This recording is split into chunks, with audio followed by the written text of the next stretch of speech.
You made allusion to the PTSD. Can you talk about it? Does it still affect you? Do we need to do things differently with our young men when we send them to service or when we bring them back? Yeah, we need to pay. Well, the thing I tell people is this, is that first and foremost, let's make them adults, so that you're not sending children to war. That would be a good start. Second of all is that don't send them in the first place unless the war has truthful meaning and they're defending something. Quit using them as political pawns and policemen throughout the world. In the United States military, you're supposed to be here protecting the United States of America. And we get in all these wars and conflicts, and it's never voted upon. And our Constitution says it's supposed to require a vote of Congress to go to war. Not anymore. And I think that's the first step they can take, is follow the rules before you engage. We're fighting in Africa right now. I just read about a casualty. You can bet there's SEAL team in Africa. I'll bet my bottom dollar there's platoons in there. Yeah. Public ain't going to know about them, but I'll bet my bottom dollar they're there. Now, what are they doing there? We have troops in Syria. Syria said they don't want us there. Why are we there? Yeah. And that's why I will tell you this. I could never be president. You know why? Why do you think I could never be president? Because you couldn't send those young men to war. No. I could do that if it meant something. Sure, I could. I couldn't be president because I'd be assassinated. Why? Because why did they kill John Kennedy? Because he wasn't going along with the military-industrial complex. From what Oliver Stone... That and a few other things. Right.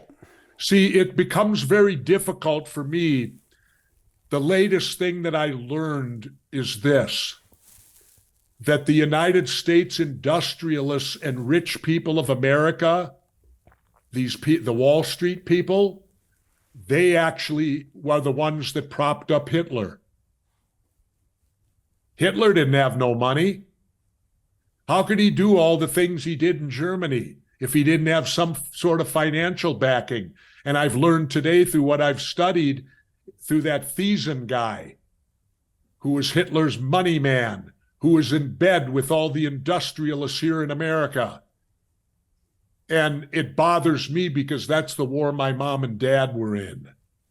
And I think that if they found out today that Hitler was propped up into power by Wall Street, and you know who one of the big people was? Prescott Bush.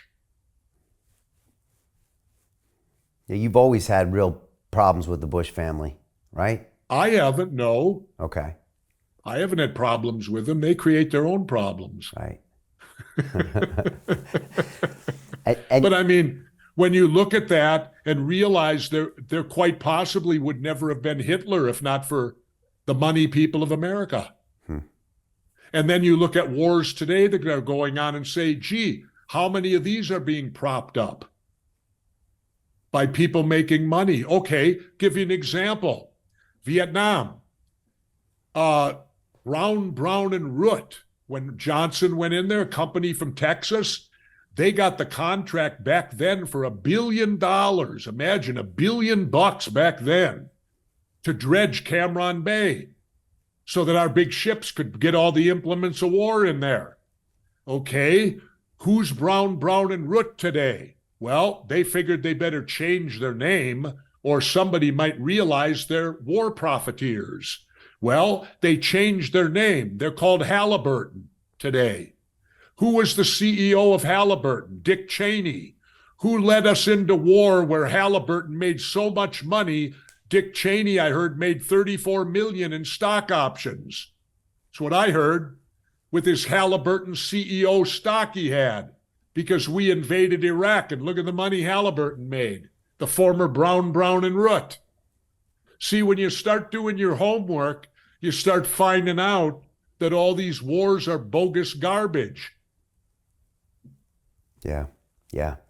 There's always, follow the money. Follow the money with all of these Follow the actions. money. Oh, when Deep Throat said that in All the President's Men, there is not a more profound statement that has ever been made when it says dealing with government. Follow the money. Yeah. Yeah. So Jim Rickards has just recorded a video that's not available to anyone in the public, and he's going to be talking about how this upcoming recession is going to be fast, it's going to be bloody, it's going to be nasty. But at the same time, he's going to show you how you can position yourself to profit from all of this chaos. Now, we've made this video only available to our viewers. Go to londonreal.tv/Jim. Watch that immediately. I can't say enough good things about Jim Rickards. He understands the global economic system better than any guest I've ever had on London Real. His predictions are almost uncannily true, and you can learn how to profit from his vision, from his expertise, and his understanding of economics. So go to londonreal.tv/Jim or click the link below. It's an excellent, excellent look on what's going to happen in the future and how you can position yourself to profit from that. Jim is one of the best in the business, one of my favorite guests on London Real, and he's very, very good at predicting the future and showing us all to profit from it. So click the link, and I hope you enjoy. Hey, do you want to profit from crypto? Then join my DeFi Academy. The Crypto DeFi Academy will help you create generational wealth. But don't take my word for it. Listen to my students. When I first got into crypto, I remember thinking to myself, I need to learn more. Brian Rose, learning crypto, learning DeFi, gotta do it. I am so grateful that I jumped in and did this. I had to break through some limiting beliefs that I can do this, that I can afford this, that I can be in this. It challenges the things that are deeply rooted within us. Joining DeFi Academy has been one of the best decisions I have made on my blockchain journey. This course was a life changer, a game changer, a huge eye-opener, coming from knowing practically nothing at the speed of the learning over 4 weeks was just fantastic. The information you provided in this class was invaluable. I feel far more confident in my next steps. You took complex concepts and made them easier to understand. What's different than so many other ones is it just doesn't tell you what to do. It actually makes you do it. This is for people who are serious about becoming traders. This is the way it should be done.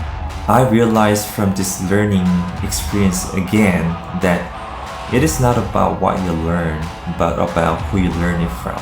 The energy was insane. I've never experienced such incredible energy on a live call. Brian Rose, you are a legend, my friend.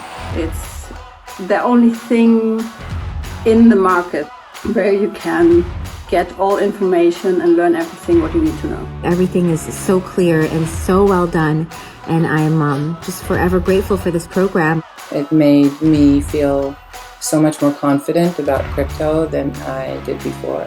I did not anticipate how passionate I was going to become about it. It's also been like a big learning experience for me, not just in the crypto space, but just an overall balance of life. What I've learned is, how to take ownership, of my life in a way that I really hadn't before.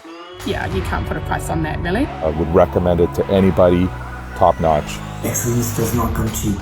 So if you want excellence, you got to pay for it, but it's so worth it. Pull the trigger. That's what this course is about. You're not going to regret it, really. It's amazing. Thank you, Brian and team. So what are you waiting for? Crypto is happening now. Click the link below, submit your application, and let me mentor you on how to create generational wealth and build the decentralized financial infrastructure of the future.